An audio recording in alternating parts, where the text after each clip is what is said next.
इस सरकार ने हाथ जोड़कर माफी मांगी और वो 3 काले कानून वापस लिए। किसानों की बात करने वाली वो पार्टी किसानों के खिलाफ कानून बनाती है। नौजवानों की बात करने वाली पार्टी हमारी बच्चियां, पहलवान बच्चियां कितने लंबे समय तक प्रदर्शन करते हैं दिल्ली के जंतर मंतर में बैठकर। आरोप लगे शोषण के, केंद्र सरकार ने कुछ कार्रवाई करी। हमारी जब नौजवान पहलवान बच्चियां अपने पदक वापस लौटा रहे हैं, हमारे पहलवान नौजवान, ये वो पार्टी है ना किसान की है ना नौजवान की है, ये सिर्फ चंद उद्योगपतियों की है जिसके लिए पूरे देश की संपत्ति को बेचा जा रहा है। राजस्थान के पूर्व उप मुख्यमंत्री सचिन पायलट बुधवार को श्री कानपुर पहुंचे, जहां उन्होंने कांग्रेस प्रत्याशी रूपेंद्र कुन्नर के समर्थन में एक जनसभा को संबोधित किया।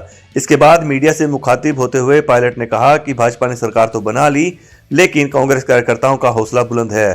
श्री कानपुर के इस उपचुनाव से प्रदेश में संदेश जाएगा कि आपको जनता की बात सुननी ही होगी।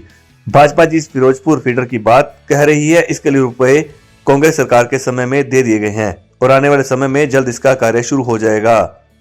उन्होंने कहा कि भाजपा जिस नहरी तंत्र को मजबूत करने की बात कह रही है, वह नहरी तंत्र कांग्रेस का ही बनाया हुआ है और उसको मजबूत करने का कार्य भी कांग्रेस ही करती आई है।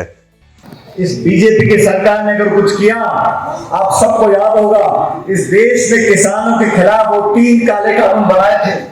हजारों की संख्या में किसान दिल्ली की सड़क पर बैठे थे, ठंड में और गर्मी में सैकड़ों लोगों की जान चली गई।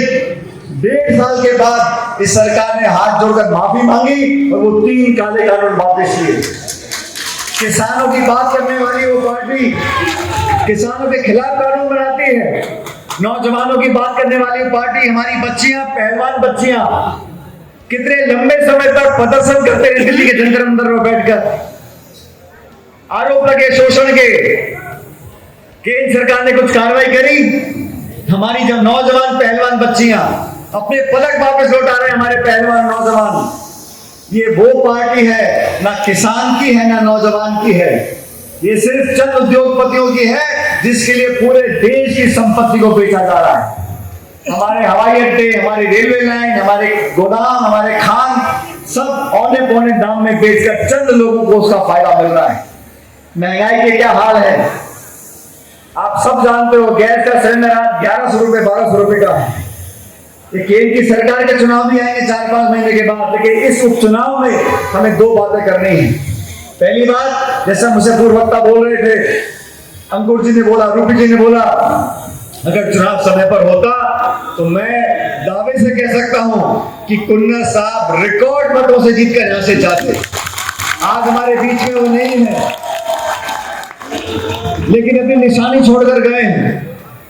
और कांग्रेस पार्टी ने बहुत सोच समझकर, आप लोगों के जज्बातों को समझकर, कार्यकर्ताओं की भावना को समझकर इस नौजवान हमारे छोटे भाई को आपका उम्मीदवार बनाया, आपके भरोसे पर बनाया है। 5 तारीख को मतदान होगा। आप सबसे निवेदन करना चाहता हूं, रूबी कुन्नर जी को अपना वोट दो, लेकिन वोट के साथ साथ इस मुश्किल समय में, इस कठिन घड़ी में उसको अपना आशीर्वाद दो, अपना प्यार दो। और मैं आपको वादा करता हूं कि 5 साल तक आपका बेटा बनकर, आपका भतीजा बनकर, आपका पोता बनकर रूबी आपकी सेवा करेगा।